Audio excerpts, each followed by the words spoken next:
Shalom. Selamat pagi jemaat kekasih Tuhan. Salam sehat untuk kita semua. Selamat berjumpa kembali dalam santapan rohani kita, edisi Jumat Agung 29 Maret tahun 2024. Dari Gedung Gereja Toraja Jemaat Silo Campagaya Klasis Makassar Tengah, kami menyapa Bapak, Ibu, Saudara-saudari, dan anak-anak sekalian. Kita bersyukur kepada Tuhan, hari ini kita boleh menikmati kehidupan yang baru, kesehatan dan kekuatan daripadanya. Dan hari ini sebagai umat yang percaya, kita bersama-sama menghayati dan merenungkan kembali bagaimana karya Tuhan kita Yesus Kristus di atas kayu salib. Melalui kematiannya kita beroleh keselamatan. Untuk mempersiapkan kita sekalian mengawali seluruh aktivitas kita hari ini, kita akan membaca dan merenungkan firman Tuhan yang akan menuntun kita untuk menjalani setiap tugas dan tanggung jawab kita pada hari ini. Karena itu, mari kita minta kekuatan di dalam doa. Kita berdoa. Terima kasih Bapa di sorga, Engkau sungguh mengasihi kami, sehingga kami boleh ada sebagaimana kami ada hari ini. Itulah bukti cinta kasih Tuhan bagi kami. Keselamatan Tuhan anugerahkan bagi kami. Kehidupan dan kekuatan yang baru Tuhan nyatakan. Kami bersyukur kepadamu ya Bapa. Terima kasih untuk kesempatan ini. Di pagi yang indah ini kami akan membaca dan merenungkan firman-Mu. Kami menyadari segala kelemahan dan keterbatasan kami. Karena itu Bapa, layakkan kami untuk membaca dan merenungkan firman-Mu, dan mampukan kami untuk melakukannya. Ini kami ya Tuhan telah siap untuk membaca dan merenungkan firman-Mu. Hanya di dalam nama Tuhan Yesus firman yang hidup, kami berdoa dan mengucap syukur. Amin. Jemaat yang dikasihi Tuhan, mari kita bersama-sama membuka pembacaan Alkitab yang terambil dari Injil Markus pasal yang ke-10 ayat 46 sampai ayat yang ke-52. Injil Markus pasal 10 ayat 46 sampai ayat yang ke-52. Saya akan membacakan, mari kita memperhatikan. Yesus menyembuhkan Bartimeus. Lalu tibalah Yesus dan murid-muridnya di Yeriko. Dan ketika Yesus keluar dari Yeriko bersama-sama dengan murid-muridnya dan orang banyak yang berbondong-bondong, ada seorang pengemis yang buta bernama Bartimeus. Anak Timeus duduk di pinggir jalan. Ketika didengarnya bahwa itu adalah Yesus orang Nazaret, mulailah ia berseru, "Yesus, anak Daud, kasihanilah aku." Banyak orang menegurnya supaya ia diam. Namun semakin keras ia berseru, "Anak Daud, kasihanilah aku." Lalu Yesus berhenti dan berkata, "Panggillah dia." Mereka memanggil orang buta itu dan berkata kepadanya, "Kuatkan hatimu, berdirilah, ia memanggil engkau."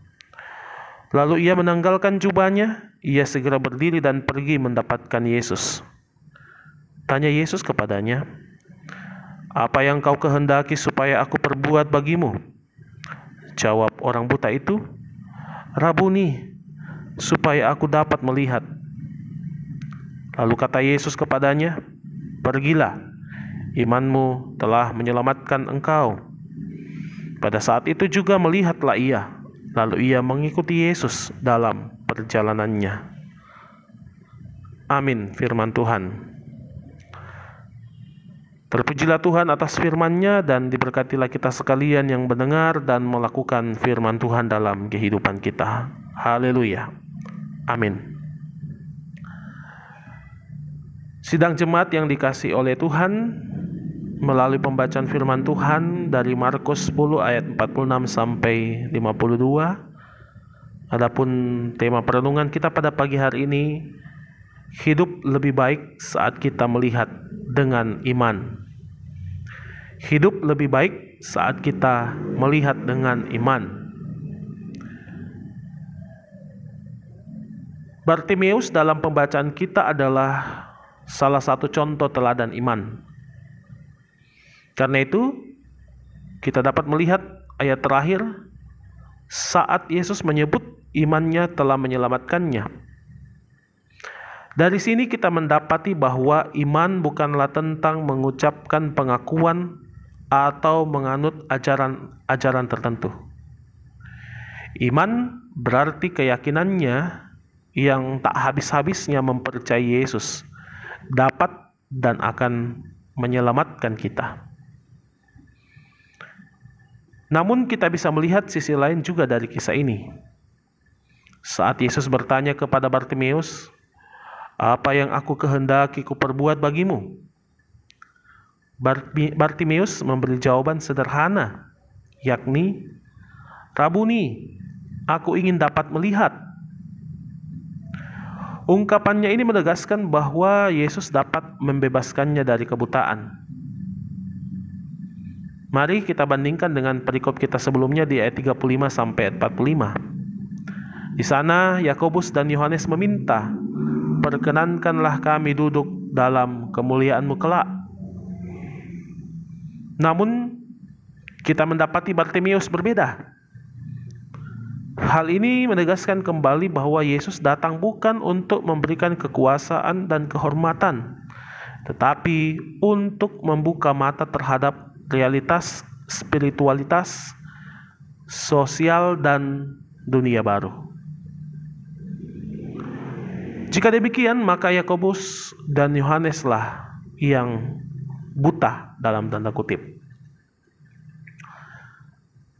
Bapak Ibu saudara-saudari yang dikasihi Tuhan, John Lennon, seorang penyanyi asal Inggris, pernah menulis lagu berjudul Strawberry Fields Forever.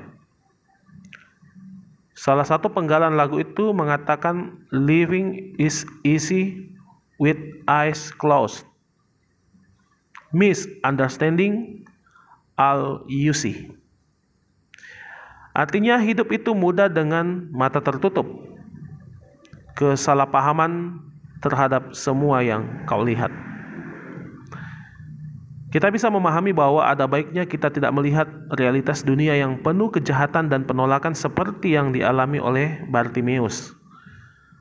Namun, apakah demikian? Mari kita telisik kisah Bartimeus. Secara teologis, kita percaya bahwa saat mata kita dicelikkan oleh Yesus, kita melihat pembebasan dan pemulihan dunia ini di dalam dirinya. Kita percaya bahwa saat mata kita dicelikkan oleh Yesus,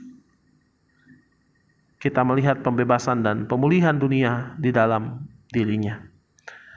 Karena itu jemaat kekasih Tuhan, hidup kita lebih baik saat kita melihat dengan iman di dalam Yesus. Sesungguhnya hidup kita akan jauh lebih baik saat kita melihat segala sesuatu dengan iman di dalam Tuhan kita Yesus Kristus. Terpujilah Tuhan atas firman-Nya. Haleluya. Amin. Mari bersama-sama kita menaikkan syukur dan syafaat kita melalui doa syafaat, dan kita akhiri dalam doa Bapa kami. Mari berdoa. Bapa di sorga, kami bersyukur atas firman-Mu. Kami sudah mendengar, membaca, dan merenungkan bersama-sama.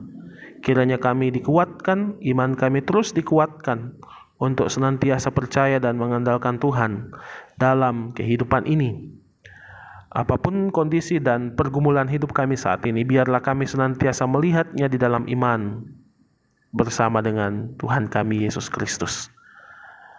Mengucap syukur ya Bapa untuk kasih dan kemurahan-Mu atas pertambahan usia yang boleh dinikmati oleh saudara-saudari kekasih kami, baik di hari kemarin maupun di hari ini.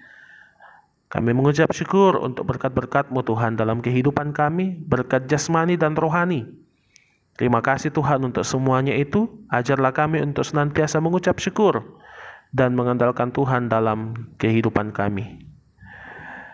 Kami mendoakan saudara-saudara kami yang saat ini bergumul karena sakit penyakit. Mari Tuhan, ulurkanlah tangan kasih-Mu untuk memulihkan saudara-saudari orang tua kami, anak-anak kami yang bergumul dengan sakit penyakit, baik itu yang dirawat di rumah, berobat jalan, dirawat di rumah sakit, dan juga dalam masa pemulihan. Kasih dan kemurahan-Mu Tuhan akan memulihkan dan menyembuhkan mereka. Kami doakan para orang tua kami dalam usia lanjut, Tuhan berkenan memberikan kekuatan, kesehatan dalam menikmati masa tua bersama dengan anak-anak dan cucu. Biarlah Tuhan sukacita senantiasa Tuhan hadirkan, sehingga di masa tua ini, di usia lanjut ini, mereka senantiasa bersemangat dan senantiasa mengandalkan Tuhan dalam kehidupan ini. Bapa di sorga, kami mendoakan setiap kegiatan-kegiatan yang akan dilaksanakan di tengah-tengah jemaat-Mu sepanjang minggu ini, khususnya dalam menyambut perayaan Paskah. Berkati para hamba-hamba Tuhan, pendeta, majelis gereja, pengurus-pengurus OIG, dalam mempersiapkan perayaan-perayaan Paskah di tengah-tengah jemaat kami. Biarlah Tuhan semuanya boleh berjalan dengan baik untuk hormat dan kemuliaan bagi nama-Mu. Bapa di sorga, kami doakan kehidupan bangsa dan negara kami. Para pemimpin bangsa dan negara ini Tuhan beri hikmat dan kemampuan untuk boleh memimpin dengan adil dan bijaksana. Kami doakan Kota Makassar, tempat di mana kami beraktivitas, beribadah, dan melakukan setiap tugas dan tanggung jawab kami. Tuhan, berkati dan lindungi Kota Makassar ini, semoga tetap berada dalam keadaan yang baik, aman, dan sejahtera. Terima kasih Bapa di sorga untuk waktu dan kesempatan ini kami boleh mendengarkan firman-Mu dan juga menaikkan setiap doa kami. Di dalam nama Tuhan kami Yesus Kristus, Tuhan dan Juru Selamat kami yang hidup, yang telah mati dan bangkit untuk keselamatan kami. Kami sampaikan doa ini dan yang telah mengajar kami doa Bapa kami bersama-sama demikian. Bapa kami yang di sorga, dikuduskanlah nama-Mu, datanglah kerajaan-Mu, jadilah kehendak-Mu di bumi seperti di sorga. Berikanlah kami pada hari ini makanan kami yang secukupnya, dan ampunilah kami akan kesalahan kami, seperti kami juga mengampuni orang yang bersalah kepada kami. Dan janganlah membawa kami ke dalam pencobaan, tetapi lepaskanlah kami daripada yang jahat. Karena Engkau yang punya kerajaan, dan kuasa, dan kemuliaan sampai selama-lamanya. Amin. Bapak, Ibu, saudara-saudari, anak-anak yang dikasihi Tuhan, demikianlah persekutuan kita pada pagi hari ini. Kiranya kita semua diberkati oleh firman Tuhan. Mari menjalani kehidupan kita dengan tetap mengandalkan Tuhan dan senantiasa memohon pimpinannya. Selamat memperingati dan menghayati Jumat Agung. Kristus sudah mati menebus kita, tetapi percayalah, Dia akan terus menuntun kita dan menolong kita dalam kehidupan ini. Haleluya, shalom dan selamat pagi.